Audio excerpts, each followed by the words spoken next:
Donc il y a des Bibles si vous voulez, juste ce côté fenêtre, si ça vous aidera certainement. Mais si vous n'avez pas de Bible, vous pouvez toujours la prendre avec vous et la garder. On est content de donner des Bibles gratuitement. Je vais commencer par la prière. Père Céleste, je te remercie pour ta parole vivante et merci que nous pouvons, dans cette période de Noël, penser à la venue de Jésus dans le monde, la meilleure nouvelle de l'histoire, quelque chose d'unique et d'extraordinaire, que Jésus, ton Fils, était parmi nous. Aide-nous à comprendre aujourd'hui le sens de cela et aide-moi à dire ce qui est vrai, fidèle, juste, pertinent. Et parle-nous pour notre encouragement, pour notre foi et pour notre édification. Et aussi atteins ceux qui ne te connaissent pas encore, touche leur cœur et que chacun d'entre nous, nous puissions répondre par la foi obéissante, la foi entière en Jésus. Amen. Gravir le mont Everest est un exploit majeur. Je ne l'ai pas fait. Peu de gens l'ont fait, mais en fait, j'ai l'impression que de plus en plus de gens le font. De plus en plus de gens décident que voilà, ils vont faire l'escalade et aller jusqu'au bout, monter jusqu'au sommet du mont Everest. Peut-être que vous avez déjà rencontré quelqu'un qui a fait cela. Si c'est le cas, vous avez plus de chance que moi. Probablement, il n'a arrêté de vous parler de ça, de son exploit. Mais quand quelqu'un fait quelque chose comme ça, qui est si extraordinaire et si grand, généralement, on pose quand même la question de pourquoi ? Pourquoi est-ce que tu as fait tant d'efforts ? Pourquoi est-ce que tu as fait ce grand déplacement pour aller jusque-là ? Peut-être pour prouver qu'ils sont forts. Peut-être c'est pour impressionner les autres ou pour dépasser leurs limites. Peut-être que c'est pour avoir une histoire à raconter lors des dîners. Ah, mais moi, en fait, est-ce que je vous ai dit ? En 1923, il y avait quelqu'un qui s'appelait George Mallory, qui était un explorateur, quelqu'un qui faisait des exploits. Et en fait, il est mort l'année suivante en faisant l'escalade. On ne sait pas si c'était en montant ou en descendant du mont Everest. Mais on lui a demandé forcément en 1923, mais pourquoi est-ce que tu vas faire ça ? Pourquoi est-ce que ça t'intéresse de faire un truc si fou, un si grand exploit ? Et il a répondu, pourquoi grimper le mont Everest ? Parce qu'il est là. Pour lui, c'était assez de raisons d'y aller et de perdre sa vie. Mais en fait, ça nous montre que pour tout ce que nous faisons, il doit y avoir une raison. Il doit y avoir une raison de faire ce que nous faisons.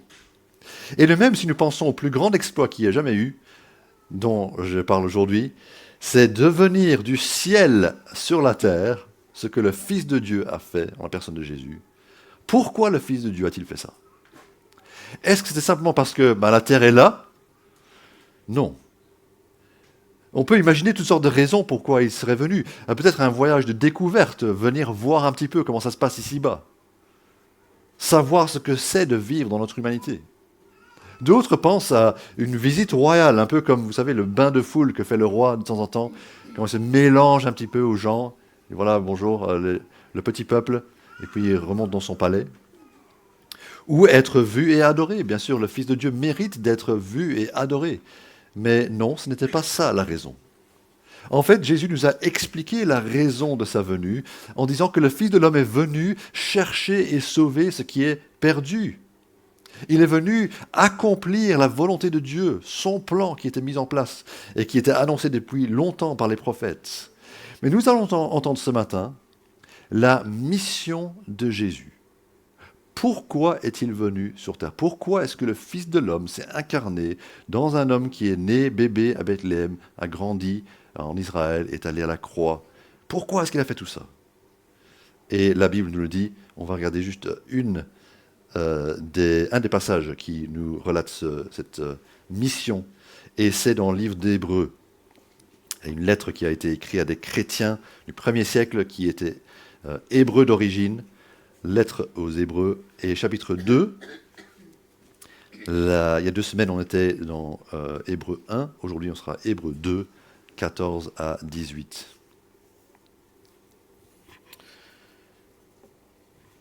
Puisque Ces enfants ont en commun la condition humaine, lui-même l'a aussi partagée de façon similaire.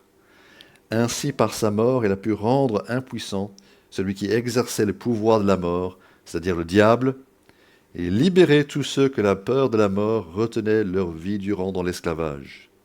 En effet, assurément, ce n'est pas à des anges qu'il vient en aide, mais bien à la descendance d'Abraham. Par conséquent, il devait devenir semblable en tout à ses frères, afin d'être un grand prêtre rempli de compassion et fidèle dans le service de Dieu, pour faire l'expiation des péchés du peuple. En effet, comme il a souffert lui-même lorsqu'il a été tenté, il peut secourir ceux qui sont tentés. C'est notre lecture, mais cette lecture est pleine de vérité, et on va prendre le temps pour essayer de décortiquer cela. Cette dernière semaine à l'église, ici, c'est la période de l'Avent. On est en train de réfléchir à la venue de Jésus-Christ dans le monde. On avait commencé en constatant que Jésus était Dieu. On avait parlé de sa divinité. Les anges, êtres surnaturels qu'ils sont des créatures, adorent le Fils parce qu'il est au-dessus d'eux. On avait parlé de ça. La semaine passée, on a parlé plus de son humanité. Jésus est venu, né d'une femme, né sous la loi, en tant qu'être humain. Et c'est redit ici, dans le verset qu'on vient de lire, verset 14, la condition humaine, c'est-à-dire littéralement la chair et le sang que Jésus avait. Et verset 17, il devait être semblable en tout à ses frères, ça veut dire aux autres êtres humains. Verset 18, il a souffert, ce qui est signe que son humanité était réelle, et il a été tenté comme nous avons été tentés. Jésus est venu dans le monde et il n'a pas apparu comme un mirage ou un hologramme. Il n'est pas vraiment là. Il était vraiment là, en chair et en os. Il était vraiment humain comme nous. Il avait la même condition que nous. Il était là, en chair et en os. Mais pour faire quoi? Pour quelle raison est-ce qu'il est venu? En fait, ces versets, ce court passage nous dit 3 raisons. 3 aspects de sa mission. On va commencer par la dernière, parce que c'est la dernière en fait, qui donne le plus de sens au reste. Elle sous-tend les autres. Regardez à nouveau le verset 17 d'abord. Parce que le verset 17 dit, après tout ce qu'il a dit sur le fait que Jésus était semblable aux frères, qu'il était parmi nous, qu'il était homme, le verset 17 dit, dans la suite, afin d'être, voilà, afin de. Et le afin de, on continue jusqu'à la deuxième partie du verset, s'il vous plaît. On l'a toujours verset 17. Faire l'expiation des péchés du peuple. Voilà, l'expiation des péchés du peuple.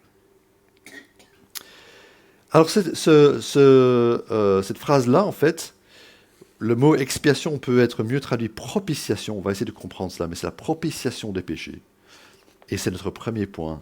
Jésus, le libérateur, il enlève nos péchés. Il enlève nos péchés. Le problème dans ce monde peut sembler être plusieurs choses différentes. Et si vous posez la question à différentes personnes, c'est quoi le problème majeur dans le monde aujourd'hui? Vous allez entendre différentes réponses. Certains vont dire, c'est l'inégalité des chances. D'autres vont dire, la pauvreté est un problème. D'autres encore vont dire, l'ignorance c'est le grand problème. Si les gens étaient mieux éduqués, ils vivraient mieux. Ou encore d'autres vont dire, l'intolérance est le problème majeur. Mais selon la Bible, le problème majeur de l'humanité, c'est le problème du péché. Verset 17 parle d'enlever nos péchés, de faire expiation de nos péchés, les péchés du peuple. Le péché, c'est en fait le problème qui nous sépare de Dieu. À cause du péché qui est en nous, qui n'est pas simplement nos actes, mais c'est aussi nos pensées, nos attitudes, notre rébellion contre Dieu, qui s'exprime par notre comportement, ça nous sépare de Dieu. Quelqu'un pourrait dire, ah non, moi, j'ai pas de problème, là, je suis pas un grand pécheur. Je ne pense pas avoir de péché dans ma vie, j'ai fait, au contraire, beaucoup de bien.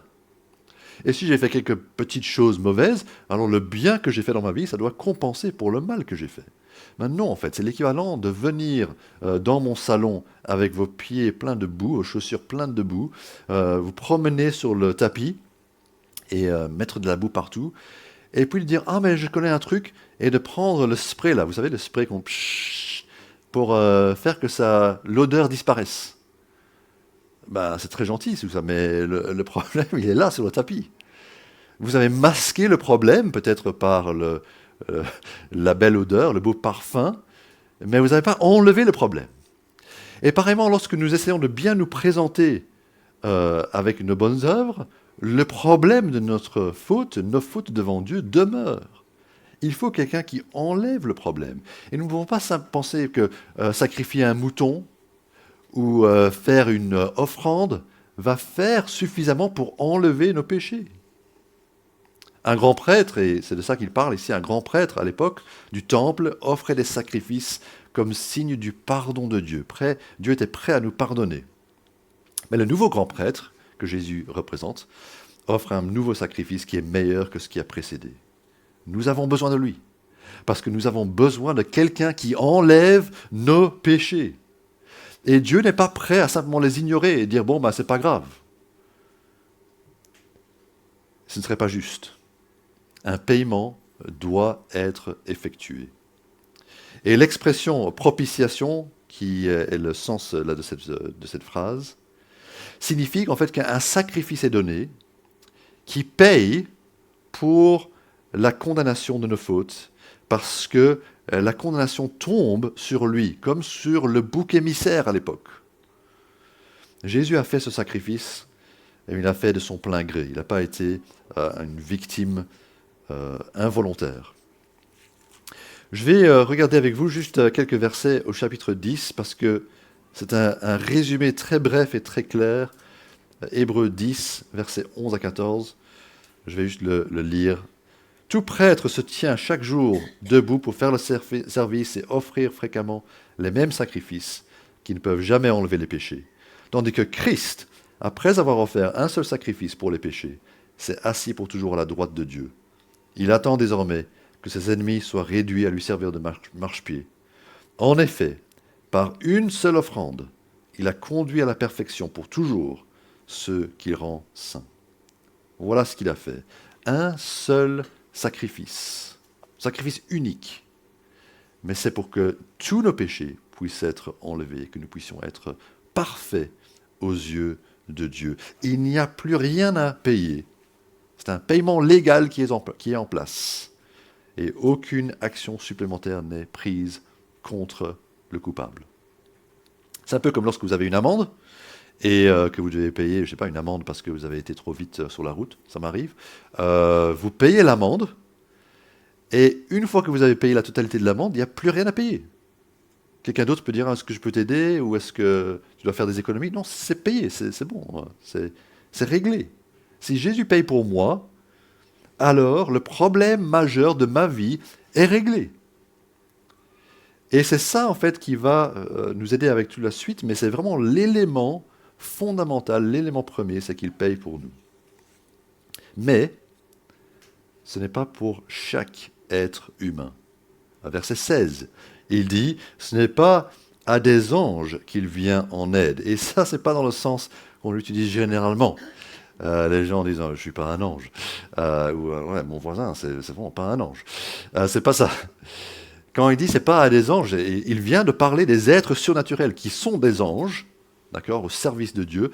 Jésus n'a pas payé pour eux, mais il a payé pour les descendants d'Abraham, il dit. Et là, il parle des humains, on n'a pas des êtres surnaturels, mais c'est étrange, parce qu'on aurait pensé qu'il dirait à des descendants de qui? D'Adam, des hommes. Or, il dit à des descendants d'Abraham. Pourquoi? Parce qu'Abraham était connu principalement pour sa foi en Dieu. Abraham est le grand exemple, l'exemple par excellence de la foi, la confiance en Dieu. Et donc, si c'est pour les descendants d'Abraham seulement, ce n'est pas descendance des gens juifs, mais c'est tous ceux qui ont la foi, comme Abraham a eu la foi, que Jésus vient secourir. Et c'est seulement pour eux. C'est seulement pour nous. Tu fais partie du peuple pour qui Jésus a fait l'expiation si tu as la foi, comme Abraham a eu la foi. Alors, est-ce que tu es pardonné? Est-ce que Jésus a enlevé tes péchés? Ça dépend de la relation que tu as avec Jésus. Ce n'est pas une question de quelle église tu fréquentes ou de combien de fois tu lis la Bible par semaine. C'est comment tu considères Jésus. Certains vont dire, c'est un professeur très sage, mais il est plus que ça. Ou ils pensent que Jésus est une bonne influence sur leur vie, il donne un bon cadre moral pour la vie. Mais c'est bien plus que ça. Jésus est celui qui vient pour la propitiation. Et il faut qu'on compte sur lui pour être proche de Dieu, ramené à Dieu, pour enlever nos péchés. Et c'est vraiment très personnel. Je ne peux pas croire à votre place. Ma relation avec Dieu ne peut pas compter pour vous. C'est vous-même qui devez avoir la relation avec Dieu. C'est une question de votre propre réaction face à la bonne nouvelle que vous avez entendue. Et c'est beaucoup plus personnel que signer un contrat ou ouvrir un compte en banque. Il y a quelques mois, il y avait une publicité qu'on voyait un peu partout qui disait qu'avec une certaine banque, vous pouvez changer votre oui, mais bon, en oui. Alors c'est attirant parce qu'on veut changer nos oui, mais bon, en oui. Je leur ai demandé, j'ai complété le formulaire en ligne pour ouvrir un compte chez eux. Je me suis dit que ce serait intéressant d'avoir un compte en plus, surtout si ça me permet de dire oui comme ça, à toutes les dépenses. Et je leur ai demandé et ils ont regardé mon dossier et ils m'ont refusé. Ils m'ont dit non. Du coup, je leur ai écrit quand même une petite réponse. Mais est-ce que vous pourrez changer votre oui mais bon en oui? Mais ils l'ont pas fait.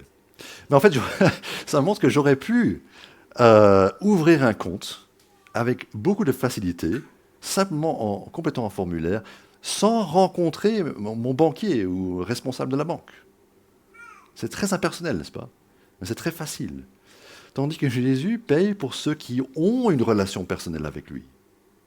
Ce n'est pas simplement scanner un code QR et dire voilà, je veux suivre Jésus. C'est une relation personnelle par la prière. Si nous avons la foi, nous nous appuyons sur lui et nous disons Jésus, il faut que tu me sauves parce que sinon je ne vais pas y arriver tout seul. Il paye, il enlève nos péchés et tout le reste découle de ça. Mais il est venu pour ça. Dieu le Fils a pris la nature humaine pour faire ça, pour enlever nos péchés. Et ça, c'est la raison de sa venue. Et ça débloque la partie suivante. Deuxièmement, il détruit le diable. On remonte au verset 14, et là, on voit que Jésus détruit celui qui détient le pouvoir de la mort. Verset 14. Ainsi, par sa mort, il a pu rendre impuissant celui qui exerçait le pouvoir de la mort, c'est-à-dire le diable. Ne vous trompez pas en entendant cela. Le diable est toujours vivant, il n'a pas été anéanti. Nous croyons que le diable est une vraie personne, un ange déchu, un ange rebelle contre Dieu, un être surnaturel donc qui vit pendant beaucoup plus longtemps qu'un autre être, mais il est encore adoré par certains, par les satanistes. Il est encore suivi par beaucoup de gens. C'est étrange, mais la Bible relate que beaucoup de gens, sans le savoir, font la volonté du diable. Ce n'est pas que les satanistes. J'étais frappé hier en regardant, j'étais dans un magasin de musique à City 2, combien d'images sur les albums, sur les t-shirts, sur les affiches, etc. des groupes de musique font référence de manière pas très subtile au diable. Beaucoup de gens, sans le savoir, sont en train de faire ce que le diable veut, c'est-à-dire rejeter Christ, rejeter Dieu et vivre de manière égoïste. D'ailleurs, le diable embête toujours les chrétiens. Il essaie de causer des divisions dans l'Église, il essaie de tenter les chrétiens et il essaie de persécuter les chrétiens. Le diable n'a pas disparu. Donc quand je dis que Jésus a détruit le diable, c'est qu'il a détruit une certaine partie de l'œuvre du diable. On doit dire aussi que Dieu a le pouvoir ultime sur la mort. Ce n'est pas le diable qui décide qui meurt ou pas. Celui qui a le pouvoir sur la mort, comme il est dit ici au verset 14, ne signifie pas que c'est le diable qui décide tout. Mais qu'est-ce que ça signifie alors? Ce que le diable fait, en fait, c'est qu'il impose la peine de mort à ceux qui sont coupables. Et ça, c'est la loi de Dieu. Il a dit, dès le commencement, si tu pèches contre moi, tu mourras.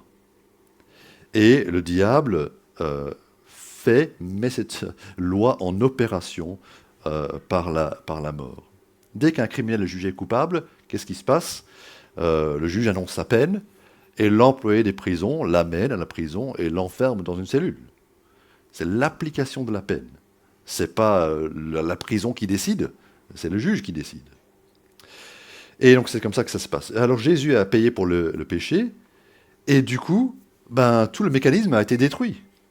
Il n'y a plus rien que le diable peut faire contre ceux qui sont libres de leur péché. Le diable ne peut pas appliquer la mort aux pécheurs parce que nous ne sommes plus coupables. Nous ne sommes plus condamnés si nous sommes en Jésus-Christ. Il n'y a plus de peine à purger s'il nous a enlevé nos péchés. Nous sommes réellement libres. Et nous avons compris ça et nous sommes rassurés par cela. Quelle vérité rassurante que Jésus a défait l'œuvre du diable. Alors il y a une question de timing. Tout comme ceux par le passé qui devaient attendre longtemps pour la venue du Messie, nous devons attendre longtemps pour voir la fin avec la venue finale de Jésus et la destruction de la mort. C'est à ce moment-là que le dernier ennemi, la mort, sera anéantie et le diable sera mis enfin hors d'état de nuire. Mais nous devons attendre que la mort disparaisse. Aujourd'hui, pourtant, nous savons que le pouvoir de la mort, du péché, est brisé. Que Dieu soit remercié pour ça. 1 Corinthiens 15, qui parle de la résurrection, dit cette phrase à la fin, que Dieu soit remercié, lui qui nous donne la victoire à travers Jésus-Christ. Les choses ne sont plus comme avant. Le chrétien maintenant attend sa libération, mais avec confiance. Et c'est ça le message de Noël, que ce bébé qui est né à Bethléem était cet homme qui allait venir, qui allait grandir et qui porterait notre péché et qui nous libérerait du diable et de sa puissance. Du coup, chrétiens, nous ne devons plus avoir une grande peur du diable. Les gens sont souvent plus conscients des ténèbres que de la lumière. Les gens ont peur qu'est-ce que le diable va nous faire? Parfois, quand on s'engage devant Dieu dans l'évangélisation ou dans des grands efforts, on a peur de ce qui pourrait nous arriver. Mais on ne doit pas penser comme ça. Même si le diable est impressionnant, Dieu est au-dessus du diable et Dieu est avec nous. Et personne n'est aussi puissant que notre Dieu. Il y avait dans les foires auparavant, ceux qui visitaient les foires, c'est de ça, des maisons qui étaient un petit manège dans lequel on entrait d'un côté, on se promenait un peu dans la maison, puis on sortait de l'autre côté, et c'était des maisons de la peur. Et c'était pour donner une frousse aux gens. On se promenait à l'intérieur, on entendait des choses, on voyait des choses. C'était pour voir si les gens allaient réagir en hurlant, en vraiment une frousse bleue. Et tout était fait pour vous faire peur. Pourtant, on ne subissait rien. Il n'y avait pas vraiment quelqu'un qui était en train de nous attaquer avec une hache ou quelque chose comme ça. Il n'y avait vraiment rien de mal qui se passait, mais c'était pour nous faire peur. Et c'est en fait un peu comme ça avec le diable. Beaucoup de bruit, il fait peur, et il est impressionnant, mais il ne peut pas nous attraper. Donc nous ne devons pas avoir une peur excessive par rapport au diable et ce qu'il va nous faire. En même temps, nous ne devons pas non plus entrer dans un triomphalisme excessif. Le triomphalisme qui met tellement l'accent sur la victoire qu'on dit « ouais, il n'y a plus rien à craindre, tout est gagné et tout va bien ». Non, le diable sait que son temps est compté. Son désir est de saper l'œuvre de Dieu sur la terre. Et il veut tenter des gens. Nous voyons des gens qui se détournent de la foi, encore aujourd'hui. Et ça fait peur, parce qu'ils croient à des mensonges, ils tombent dans le piège du diable, dit la Bible. Tout n'est pas gagné. Et donc, nous avons à croire que, oui, l'œuvre du diable pour amener les gens à la mort est défaite. Dieu a défait cela, mais nous avons besoin de quelqu'un qui nous garde et qui a vaincu la mort pour nous, et il faut compter sur lui. Et la suite concerne la peur, troisième aspect de la mission de Jésus. Jésus est venu pour enlever nos péchés, il est venu pour détruire l'œuvre du diable, mais il est aussi venu pour nous libérer de la peur. Verset 15 parle de ça. Qu'est-ce qu'il dit au verset 15 ? Il est venu libérer tous ceux que la peur de la mort retenait leur vie dans l'esclavage. On aurait pensé qu'il disait libérer de la mort. Mais en fait, il dit libéré de la peur de la mort. Parce que ici, ça parle de notre peur au point où la peur est devenue un esclavage. On est devenu esclave de la peur avant Christ. Et c'est vrai qu'on peut avoir peur de beaucoup de choses différentes, n'est-ce pas? Ça nous parle, ce verset, parce que ça évoque en nous toutes sortes d'autres choses que nous craignons de jour en jour. Peur d'être seul, peur de manquer de l'argent, peur que notre santé décline. La peur de mourir est un facteur important. Peut-être qu'elle pourrait se regrouper dans une sorte de méga peur. Si vous perdez vos proches, vous n'aurez pas d'argent, vous allez tomber malade et vous allez mourir. Alors ici, à LifePoint, vous pourriez voir les autres et penser que personne d'autre n'a des soucis ou des craintes ou des peurs comme vous, parce que le cadre est beau et parce que on est bien habillé, on fait attention à notre présentation. Mais même si la présentation est soignée, nous ne voulons pas nous cacher. Nous ne voulons pas avoir une fausse apparence. Je vous invite même à parler les uns avec les autres et à découvrir. En fait, vous allez comprendre que tout le monde, en fait, nous faisons face à des difficultés. Il n'y a personne qui n'a pas un problème relationnel ou un deuil ou une histoire compliquée, des choses à gérer, des questions par rapport à l'avenir. Mais on doit vivre avec les cicatrices de notre passé et des besoins dans le présent. Je me souviens d'une conférence chrétienne qui était intitulée « Le futur composé de notre passé imparfait ». Ça fait un truc de ouf pour la conjugaison. Hein. Mais c'est vrai, c'est la réalité. Le futur composé de notre passé imparfait. Comment est-ce qu'on va vivre à l'avenir? Comment est-ce qu'on va vivre avec ce qui vient de me passer là? Ben, je dois prendre les pièces du puzzle de ma vie et en faire quelque chose. Mais peut-être que j'ai des doutes par rapport à l'avenir. Peut-être que j'ai des craintes par rapport à l'avenir. Ce que je veux dire, et je peux comprendre que nous ayons tous des craintes. Cependant, on ne peut pas rester dans la peur. En tant que chrétien, on est interpellé parce qu'on est censé être différent par rapport à la peur. La Bible nous appelle à ne pas demeurer dans la crainte, même si la crainte serait naturelle. Si vous regardez, il y a plein de versets qui parlent de ça, mais dans 1 Pierre chapitre 3, il y a un appel aux femmes qui sont appelées à faire le bien sans vous laisser troubler par aucune crainte. C'est un fameux défi. Elle parle aussi aux autres, dans 1 Pierre, face à des gens qui veulent nous faire souffrir à cause de notre foi, et il dit « N'ayez d'eux, les persécuteurs, aucune crainte et ne soyez pas troublés. » Mais quelqu'un pourrait dire « Ouais, mais attends, moi j'ai de la crainte. Moi je suis troublé. » Et justement, ces versets ne parlent pas simplement à des gens qui ont eu la chance de rien avoir de mal dans leur vie, de ne connaître aucune difficulté, de ne pas être menacés ou troublés. Il parle justement à ces situations-là pour leur dire, pour nous dire, de lutter activement contre la crainte. Et pour ça, il faut avoir les idées bien en place. On ne va pas pouvoir s'en sortir avec nos craintes, à moins de savoir aussi compter sur Dieu, que Dieu est souverain sur notre vie, que Dieu est là, que Dieu est toujours en train de gérer notre vie et que tout ce qui arrive est permis par sa bonne volonté.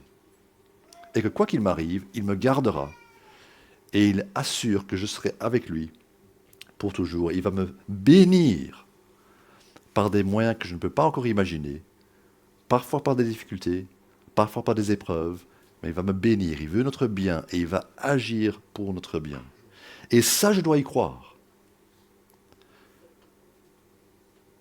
Donc, nous avons des peurs, mais le Seigneur peut nous aider à vaincre nos peurs.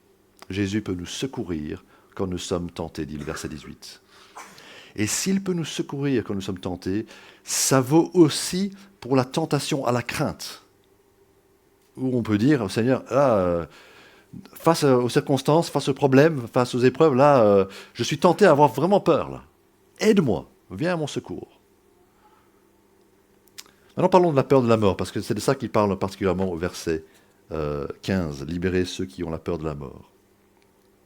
Dans le monde, c'est une grande peur, un facteur important que nous ne devons pas oublier. Nous ne devons pas sous-estimer que beaucoup de gens autour de nous ont peur de mourir. Woody Allen a écrit « Je n'ai pas peur de la mort, mais je n'ai pas envie d'être là quand ça arrive. » Nous, par contre, nous ne devons pas avoir peur de mourir. Nous partirons ce jour-là pour aller dans la présence de Dieu immédiatement. Et nous pouvons être un contre-exemple à notre société parce que nous n'avons pas peur. Pensons à cela dans l'évangélisation. Beaucoup de gens autour de nous qui ont peur vont dire peut-être qu'ils sont spirituels parce qu'ils veulent se raccrocher à quelque chose, ils veulent avoir un certain espoir en disant, ben voilà, si j'ai fait assez, si j'ai prié un petit peu, si j'ai écouté de la musique spirituelle ou un message spirituel, peut-être que Dieu fera en sorte que ça va, que je m'en sors quand je meurs. Les gens évitent de parler de la mort parce qu'ils ont peur, qu'ils ne sont pas prêts. Un évangéliste fait appel à cette peur, il dit « Vous avez peur de mourir ?» Et les gens disent « Un peu. » Et puis il dit « Un peu ? J'aurais très peur de mourir. » Faire face à la mort, c'est faire face à être coupé de la vie, être condamné par Dieu. Vous n'avez pas peur de ça ? Nous devons parler à ceux qui sont sous l'esclavage de la peur de la mort, pour leur faire reconnaître qu'ils sont là-dessous, et leur dire qu'ils peuvent en sortir, parce qu'il y a un moyen pour s'en sortir. Il s'agit de comprendre ce qui s'est passé à la croix. Nous n'avons rien à craindre dans la mort parce que Jésus a ouvert la porte au Père. Et nous savons qu'il a payé le prix de nos péchés, et donc il n'y a aucune punition devant nous, on n'a pas à avoir peur. Mais le chrétien aussi, nous devons penser à cela pour nous-mêmes. Oui, c'est vrai que nous sommes sortis de cette crainte de la mort. Maintenant, nous pouvons vraiment être pleinement rassurés. Je vais terminer par une lecture en Jean chapitre 5, juste une phrase. Jean chapitre 5, verset 24, où Jésus parle. Et il dit ceci. En vérité, je vous le dis, celui qui écoute ma parole et qui croit à celui qui m'a envoyé a la vie éternelle. Il ne vient pas en jugement, mais il est passé de la mort à la vie. Nous allons mourir à moins que Jésus ne revienne avant. Nous allons mourir. Mais en fait, ça ne nous fera pas de mal. On n'arrêtera pas d'exister. Le jour où la mort arrive, on passe à travers et on entre dans la présence de Dieu. Donc est-ce que j'ai peur de mourir ? Non. Attention, ne pas avoir peur de mourir n'est pas la même chose que renoncer à vivre. Dieu nous appelle à vivre. Il nous donne une vie ici à vivre avec des responsabilités, avec des choses à apprendre dans la vie présente et on doit saisir cela. Mais on doit vivre pour Dieu sans avoir crainte, la crainte du lendemain, la crainte d'après la mort, etc. Donc nous avons compris aujourd'hui que nous pouvons être libres. Libres parce que nous avons été libérés par le libérateur qui est venu dans le monde pour cet objectif-là, pour cette mission-là. Libres de la peur de la mort, libres aussi des autres peurs que nous pouvons avoir. À plus forte raison, parce que la peur majeure est la peur de la mort, n'est-ce pas ? Et donc si nous avons mis notre confiance en Christ, nous ne sommes plus face à l'éternité loin de Dieu. Nous avons été libérés de la peur, du diable, de la mort et la peine du péché qui pesait sur nous. Alors comment vivre cela dans cette période de Noël ? Tout d'abord, je vous appelle à la reconnaissance, à la célébration. Reconnaissance et réjouissance pour le chrétien, parce que nous savons, merci Seigneur, ce moment-là était le moment où le plan était en train de se mettre en place.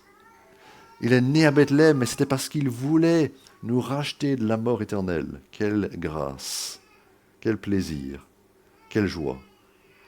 Mais c'est aussi un moment de sobre réflexion. Regardez la condition de l'humanité sans Dieu. Tout n'a pas changé, bien entendu. Tant que les gens se détournent de Dieu, tant que le monde est hostile à Dieu, le monde a un problème. Le péché, les ténèbres demeurent. Et donc un moment de sobre réflexion nous permet de considérer l'enjeu de rejeter Dieu.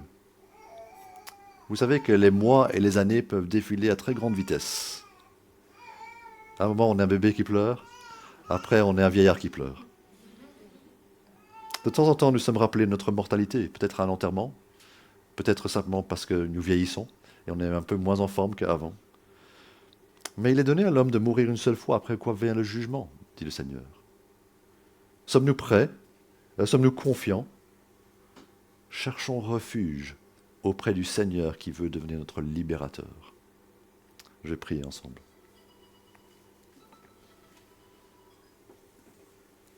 Père Céleste, nous sommes conscients que tu nous parles et que tu nous interpelles. Parfois, c'est vrai que dans le courant de la vie, nous laissons emporter, engloutir par la peur. Mais nous avons compris aujourd'hui que nous n'avons plus à avoir peur, parce que tu es celui qui est venu agir à travers ton Fils pour nous secourir. Merci que Jésus est mort et ressuscité pour payer pour nos fautes. Merci qu'il nous enlève ce grand problème de notre péché. Oh Seigneur, donne-nous à chacun de vivre cela avec joie, mais aussi avec cette sobre réflexion. Où en sommes-nous devant toi? Est-ce que nous avons mis notre confiance en toi? Est-ce que nous avons cette relation personnelle avec toi? Seigneur, travaille nos cœurs et permets que nous puissions compter sur toi, appeler à ta bonne volonté pour nous sauver, pour nous secourir encore aujourd'hui. Et si nous avons des problèmes au quotidien, permets que nous puissions nous encourager les uns les autres, prier les uns pour les autres, être conscients que nous ne sommes pas seuls face à nos problèmes, mais que tu nous as mis dans une famille chrétienne pour nous encourager, pour nous aider et pour nous réconforter. Et tout cela, nous te prions au nom de Jésus. Amen. Maintenant, nous